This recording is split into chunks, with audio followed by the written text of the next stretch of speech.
Assalamualaikum warahmatullahi wabarakatuh. Perkenalkan, nama aku Ita Ferisatun dengan NIM belakang 361 dari Prodi Akuntansi Fakultas Ekonomika dan Bisnis Universitas Negeri Semarang.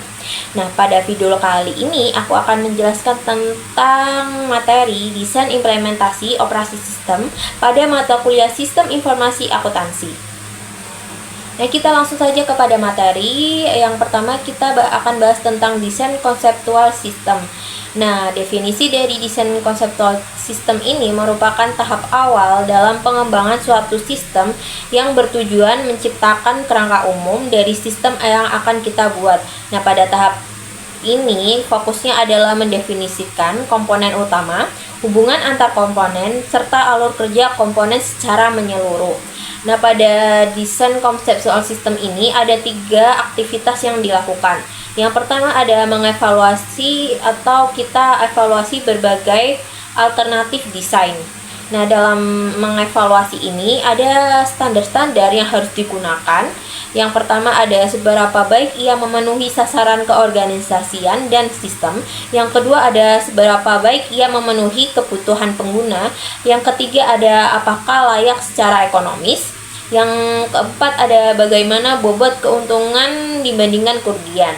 Apabila aktivitas yang pertama ini sudah memenuhi standar, maka bisa lanjutkan ke aktivitas yang kedua, yaitu buat spesifikasi desain. Nah, pada membuat spesifikasi desain ini, kita menyiapkan spesifikasi yang dibutuhkan untuk output, sistem penyimpanan data, input, prosedur pemrosesan, serta operasi. Kemudian yang terakhir, aktivitas yang terakhir ada buat laporan desain konseptual sistem. Nah, pada laporan ini berarti kita itu harus merangkum aktivitas desain konseptual, memandu aktivitas desain fisik, mengkomunikasikan bagaimana seluruh kebutuhan sistem akan dipenuhi, dan membantu panitia pengarah menilai kelayakan pada sistem tersebut. Oke, kita lanjut ke tahap selanjutnya, yaitu desain sistem fisik.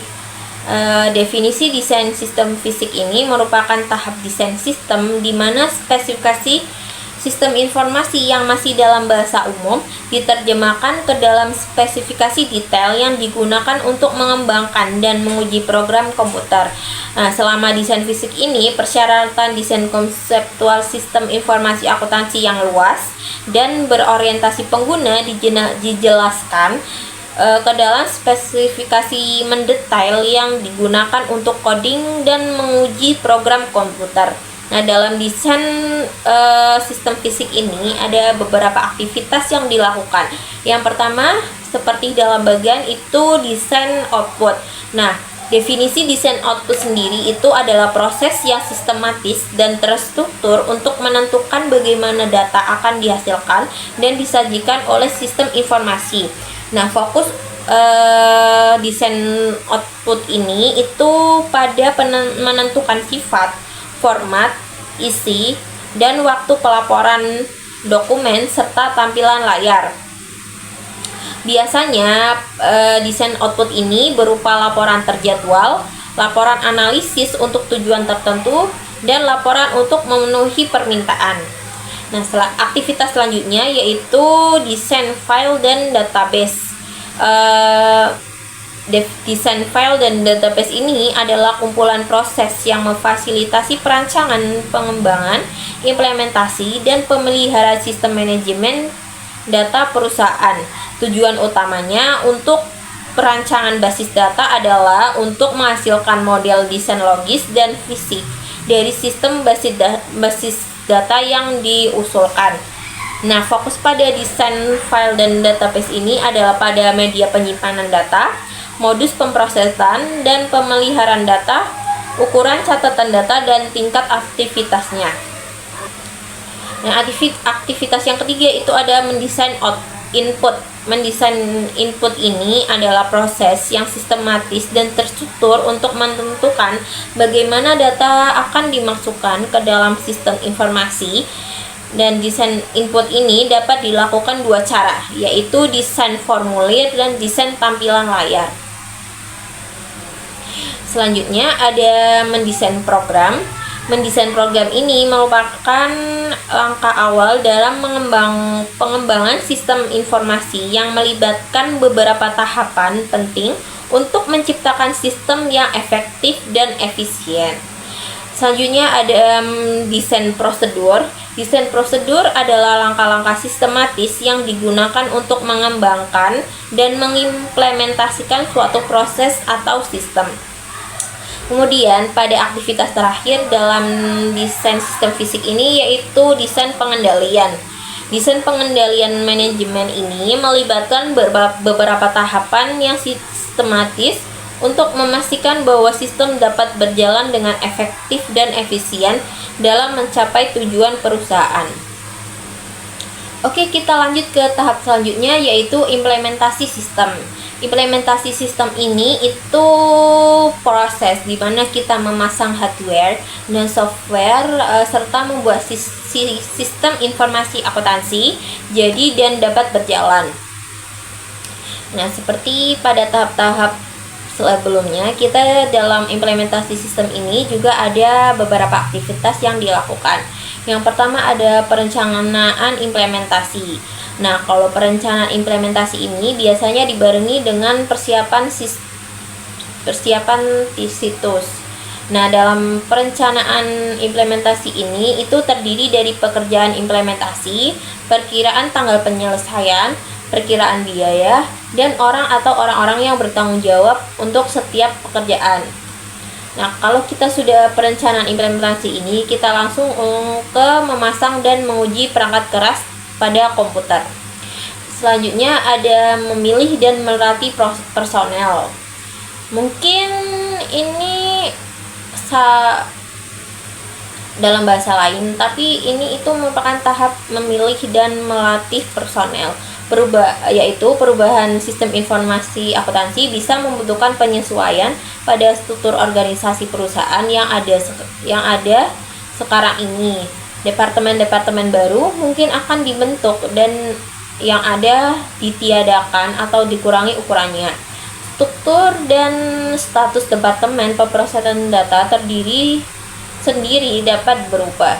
Jadi intinya itu para pegawai dipekerjakan dari luar perusahaan atau ditransfer secara internal yang biasanya merupakan alternatif yang lebih murah karena mereka telah memahami bisnis dan operasi perusahaan.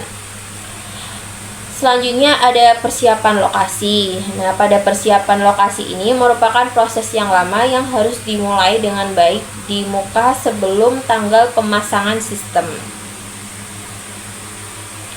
Selanjutnya ada dokumentasi yang lengkap. Di sini ada 3 jenis dokumentasi yang dibuat untuk sistem yang baru. Yang pertama ada dokumentasi pengembangan. Dalam dokumentasi pengembangan ini itu menjelaskan sistem informasi akuntansi yang baru. Hal ini mencakup deskripsi sistem, salinan output, input, dan tata letak file serta database, bagian alur program, hasil uji, dan formulir penerimaan pemakai. Jenis dokumentasi yang kedua ada dokumentasi operasi. Dokumentasi operasi ini mencakup jadwal operasi, file serta database yang diakses, dan persyaratan perlengkapan, keamanan, dan penyimpanan file.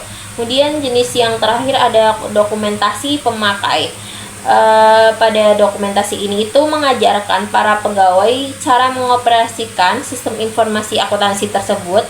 Hal ini mencakup buku, petunjuk prosedur, dan bahan pelatihan. Kemudian pada aktivitas selanjutnya ada pengujian sistem. Yang pertama ada peninjauan langsung, yaitu kita meninjau per tahap atas logika prosedur atau program yang baru.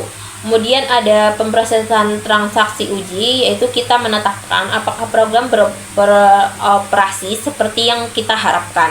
Kemudian ada uji penerimaan, itu kita menggunakan beberapa salinan dari transaksi dan catatan file yang sesungguhnya, bukan menggunakan salinan buatan. Kemudian yang terakhir ada konversi sistem. Ini merupakan proses perubahan dari sistem informasi yang lama ke versi baru. Elemen yang harus dikonversi berupa hardware, software, file data, dan prosedur. Dikatakan prosesnya selesai apabila sistem informasi akuntansi yang baru telah menjadi bagian rutin dan berjalan pada sistemnya. Nah, pada proses perubahan dari sistem ini itu ada 4 pendekatan konversi yang digunakan. Yang pertama ada konversi langsung. Itu jadi konversi langsung ini perubahan dari sebuah sistem yang lama ke sistem yang baru dengan menghentikan sistem informasi yang lama ketika baru diperkenalkan. Jadi kita langsung ketika sudah memperkenalkan sistem yang baru, jadi sistem yang lama kita dihentikan dan tidak digunakan lagi. Kemudian yang pendekatan yang kedua ada konversi paralel. Konversi paralel ini merupakan perubahan dari sistem yang lama ke sistem yang baru dengan mengoperasikan kedua sistem secara bersamaan sampai organisasi yakin bahwa sistem yang baru itu berfungsi dengan benar. Kemudian ada yang ketiga, ada konversi bertahap. Konversi bertahap ini itu perubahan dari sistem yang lama ke sistem yang baru dengan mengganti elemen-elemen yang lama dengan yang baru secara bertahap sampai sistem yang lama secara keseluruhan telah diganti. Kemudian konversi yang keempat itu ada konversi pilot. Konversi ini itu perubahan dari sistem yang lama ke sistem yang baru dengan mengimplementasikan sebuah sistem di satu lokasi menggunakannya sampai seluruh masalah diselesaikan dan kemudian mengimplementasikan di organisasi tersisa. Kemudian ini merupakan langkah-langkah konversi file data. Yang pertama kita memutuskan file data mana yang perlu kita konversi. Yang kedua, kita file baru divalidasi untuk memastikan data tidak hilang selama konservasi. Kemudian yang ketiga ada sistem harus diawasi selama satu waktu untuk memastikan ia berjalan dengan lancar dan tepat. Kemudian yang terakhir, kita mendokumentasikan aktivitas konversi yang kita lakukan. Kemudian kita lanjut ke tahap yang terakhir, yaitu operasi dan pemeliharaan. Dalam operasi dan pemeliharaan ini merupakan langkah akhir dalam SDLC, yaitu mengoperasikan dan mempertahankan sistem yang baru, yaitu dengan cara peninjauan pasca implementasi dan laporan pasca implementasi. Ini kita jelaskan tentang tinjauan pasca implementasi itu apa. Tinjauan pasca implementasi itu tinjauan yang dibuat setelah sistem baru telah beroperasi dalam periode singkat untuk memastikan apakah sistem baru tersebut memenuhi sasaran yang direncanakan. Kemudian kita mengidentifikasi kecukupan standar sistem dan meninjau pengendalian sistem. Kemudian kalau laporan pasca implementasi itu sebuah laporan yang menganalisis sebuah sistem yang baru saja kita serahkan untuk menentukan apakah sistem tersebut mencapai tujuan yang dikehendaki dan diselesaikan sesuai anggaran. Oke, itu aja penjelasanku pada video kali ini tentang materi desain implementasi operasi sistem. Apabila ada kesalahan kata dan tutur kata yang kurang jelas dan kurang berkenan, aku mohon maaf yang sebesar-besarnya. Terima kasih. Wassalamualaikum warahmatullahi wabarakatuh.